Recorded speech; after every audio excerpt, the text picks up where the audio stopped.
Or if you have examples, this is always confidentiality is always difficulty right Yeah, now. But, yeah. and people always enjoy hearing, Right. to the extent that you're able to, is examples that are not too obvious. Yes. Well, let me just share, I've had with some people a reputation of being killjoy instead of lovejoy.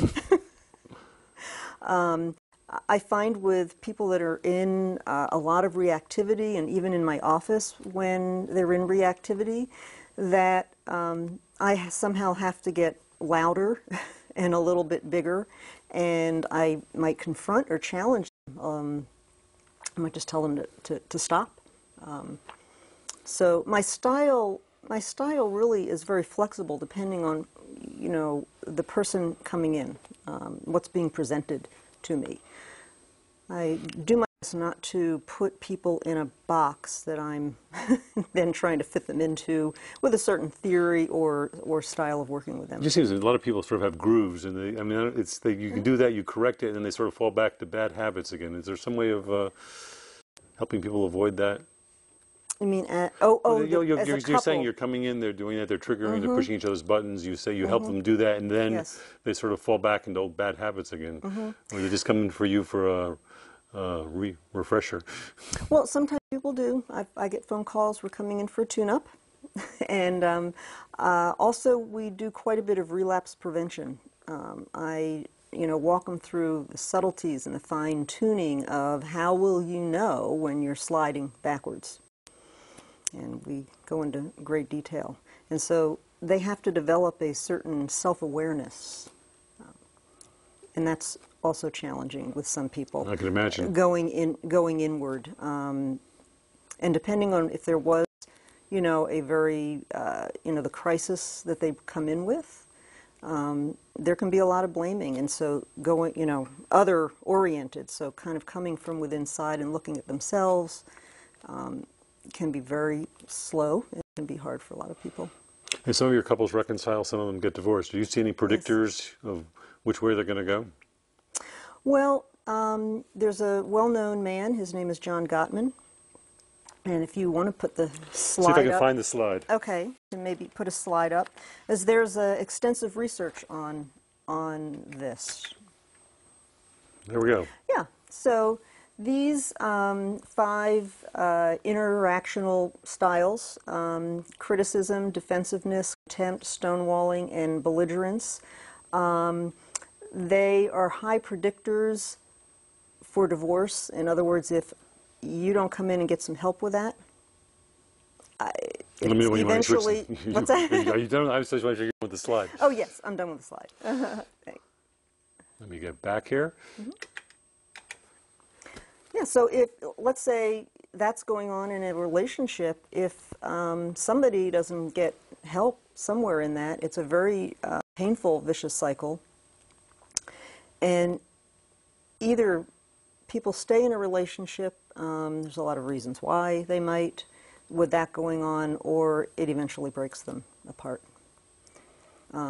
If you come in, if a couple comes in with any of that going on, that doesn't mean because that's going on, you're going to be divorcing. If you don't get some help, or if I don't help you work through that and learn other styles and ways of dating, then it could.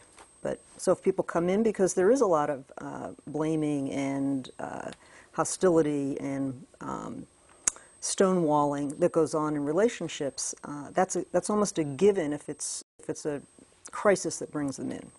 That stuff is going on. And you found those are fairly accurate, the predictors? They are, if untreated. Okay. Well, okay, so they've gone through it. You've seen that this person's the couple which is probably going down the road towards divorce, not reconciliation. What role do you then play? I provide them as many resources as I can. I refer them out to kind of discuss with them if they'd like to, have attorneys involved, mediators, and give them some resources. A lot of people nowadays want to do it on their own. With children, I usually don't recommend that. Why is that? Too much going on around children's rights that and it's complicated. So when there's children, it's better to have outside objectivity to help them come up with their custody agreements. Before I forget, let me go back to the screen so you can see where you can reach Suzanne if you want to, her email address, her telephone number, and her website, which I haven't seen yet. The website's relatively new, isn't it? Yes, it is. Good. Well, we're looking forward to seeing it. It's still in process, but it's coming along. Good. What are some of the questions and concerns divorcing parents have about their children? And we started talking about children. What are some of their things that they're concerned about? Well, I have a lot of parents that want to know how to tell them. And how do you tell them? Well, I try to refer them to some developmental charts, and depending on their age, we talk about, okay, if they're toddlers, if they're, teenagers. I'll tell you, if they're teenagers, they probably already know. I've seen that happen. It's interesting you're saying some of these things. As I said, I've had couples I've worked with and said, "Gee, what took you so long?" Kind of yeah. thing. And Yes. they think the kids are going to be surprised, or Right. that one too. Yes. Even if they're 9 or 10. Do you recommend the couples talk to them together or separately, or how do you suggest that you approach the children? Well, it really depends if the couple is, if they're able to get along, sort of. If they can put that on for the children. I mean, if I'm working with them and they do decide and those questions come up, I coach them on how the parents forget that they're husband and wife, maybe they're not married, but forget that they're the mother and father of these children. I mean, husband and wife were lovers. And that they are parents and, above all, advocate for the children. There's one line I've actually used with them couples a lot of times, which that seems to work, is I say, we're going to separate you when they're mediating. We're going to separate your role as husband and wife, and we're going to maintain your role as father and mother. And that seems to resonate with them. Right, right. They can start to distinguish that. And it also is a motivator for them to learn how to get along, at least for the child's or the children's sake.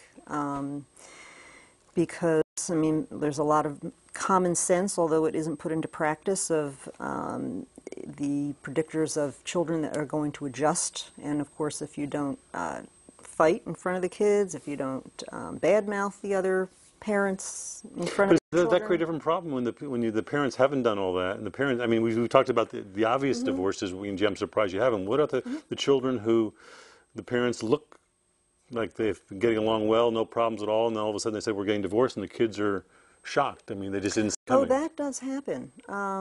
I've had cases that come in, and teenagers especially are floored because maybe they've been in family therapy. Like things in the household had gotten. I know one case where the teenager actually said, "We need to go to therapy," and they did, and things were getting better. But this is that case where sometimes I didn't mention this, but sometimes couples come in, and one of them is coming. They're not coming to reconcile. They are coming, even if it's with a family or just their spouse, they're coming, they've already made up their mind they don't want to be there. So they participate, but it doesn't, the big improvements don't really occur because they're really on their way out. So sort of going through the motions so they can say that they tried? Yes, yes. And so, less guilt? Right. And so, then I get a phone call to maybe work with the kids, or I don't see little kids. I do teenagers case by case. So I'll get a call, and they'll say, "We went to therapy. We went to family therapy. Everything was going better. I can't believe." I mean, really, in shock, and very angry often. I want to come back to the children again, but it Yes. just occurred to me as you were saying that we were sort of talking about that you see couples prior to the divorce, but do you also see